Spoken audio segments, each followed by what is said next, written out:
Alors bonjour tout le monde, vous allez bien j'espère et merci d'être venu. Et moi c'est Soussaïf Lay, je viens de Guinée-Conakry et je suis parti de la Guinée parce que j'étais orphelin, je n'avais pas de famille, je ne pourrais pas aller à l'école parce que pour aller à l'école en Guinée il faut payer de l'argent. Et moi je n'avais pas d'argent et je n'avais pas de famille non plus pour payer. Et du coup je suis parti de la Guinée avec mon frère, je suis arrivé à Libye avec toute l'enfer qui s'est passé à Libye, en ce temps on était à Libye. Je suis parti en prison, on a connu l'esclavage, c'était très compliqué. Heureusement, je suis passé là-bas, c'est la chose. Je suis arrivé en Italie, je suis arrivé en France. Quand je suis arrivé en France, je me suis dit, oui, je suis arrivé, je vais pouvoir aller à l'école, je vais pouvoir tout faire. Quand je suis arrivé, je suis passé 7 mois de la rue et sans pouvoir aller à l'école, ni aller dans une association, ni aller commencer des procédures normales. Parce que ma minorité n'était pas acceptée et parce que pour eux, j'étais grand. Et du coup, j'ai traîné pendant 7 mois j'ai rencontré des personnes gentilles dans la rue qui m'ont réussi à héberger chez eux.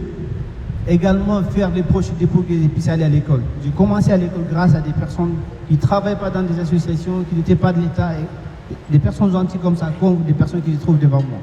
J'ai commencé les cours, entre-temps, il y a l'Asie qui m'ont demandé de faire le test socio, regarder les bras, tout ça, pour savoir est-ce que cette personne est mineure ou pas. Et on l'a fait.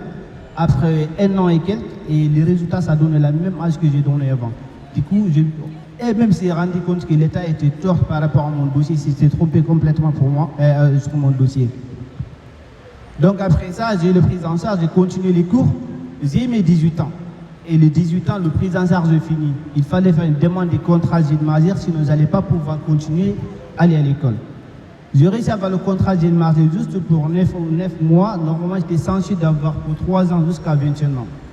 Et du coup, ça n'a pas été le cas. 9 mois, vu qu'ils avaient un contrat d'apprentissage qui payait 830 € pour l'État, pour l'AG, c'est bon, il a réussi sa vie. Du coup, il a 830 € de revenus où j'ai payé 500 € loyer déjà. Et si j'ai payé tous mes factures, ça n'allait même pas me rester 200 € par mois. Et du coup, ça se finit après. J'ai continué le cours quand même parce qu'il n'y avait pas d'autre choix à faire. Et le contrat jeune majeur est fini. Et ça s'est resté là. Et du coup, je continue de vivre comme ça. Donc après, qu'est-ce qui se passe après par rapport au contrat jeune majeur? Et aujourd'hui, en ce temps, on a réussi à faire tout ce qu'on a fait avec le collectif École pour tous. Et notre combat à nous, École pour tous, avec toutes les personnes qui se trouvent derrière moi, depuis le début jusqu'à maintenant, c'est de faire respecter le présomption minorité des actes qui existent en France, le présomption minorité qui n'a pas été respecté, c'est ce qui m'a mis dans la rue pendant 7 mois. Également, le contrat jeune majeur soit valable, le contrat jeune majeur devient obligatoire jusqu'à 21 ans pour tous les jeunes vivant en France et pour tous les jeunes étrangers qui viennent, qui bénéficient l'AGE, qui demandent l'AGE. Et du coup, on a travaillé là-dessus, pas une personne, deux personnes. Vous voyez des personnes derrière moi, surtout des membres de collectif École pour tous depuis le début. On n'a rien lâché, ça a été vraiment très très difficile.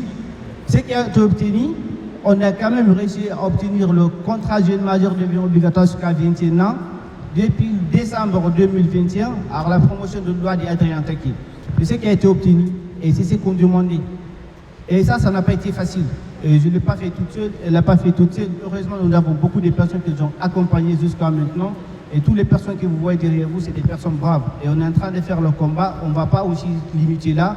Comme vous voyez, notre marraine vient de dire des enfants qui restent toujours pas, n'ont pas été accédés à l'école.